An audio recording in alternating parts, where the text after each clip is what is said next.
বাস এখানে 5 মিনিটের জন্য দাঁড়াবে। যাদের খাবার খাওয়ার দরকার তারা খাবার খেয়ে আসো, অনেক টয়লেট পেয়েছে, করে আসি। আরে বাবা তো ঘুমিয়ে আছে, আমি ইফতার করার জন্য 1 বোতল পানি নিয়ে আসি, তাহলে ওটা দিয়েই আমি ইফতার করে ফেলতে পারবানে।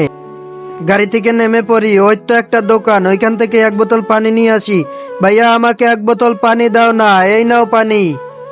আরে বাস ছাড়ার সময় হয়ে গেছে, এই আমাকে নিয়ে যাও। আরে বাস তো চলে গেল, আরে আমাকে নিয়ে যাও। আরে আমার ঘুমটা তো ভেঙে গেল। আরে আমার বাচ্চা কোথায়? এই আমার বাচ্চা কোথায় গেল? গাড়ি থামাও। তোমার বাচ্চা? আমি তো পিছনে গাড়ি থামাইছিলাম, ওইখানে নেমে গেছে মনে হয়। আরে ভাই গাড়ি পিছে নাও, আমার বাচ্চাকে নিয়ে আসো। আরে গাড়ি পিছে নিতে পারবো না, তাহলে প্যাসেঞ্জার বিরক্ত হবে। হ্যাঁ আমাদের জরুরি কাজ আছে। আমার ভিডিওতে লাইক দিয়ে চ্যানেলটি সাবস্ক্রাইব করবেন, তারপর রিমিক্স অপশনে ক্লিক করে ইউজ দিস অপশনে 2 সেকেন্ড চেপে ধরবেন, তাহলে এই ম্যাজিকটি দেখতে পারবেন। এটি এখন আপনিও করতে পারবেন। আরে আমার বাচ্চাটা কোথায় গেল? আমি এখন ওকে কোথায় খুঁজবো? আরে ইফতারির টাইম হয়ে গেছে, আমি রোজাটা খুলে ফেলি তাড়াতাড়ি করে।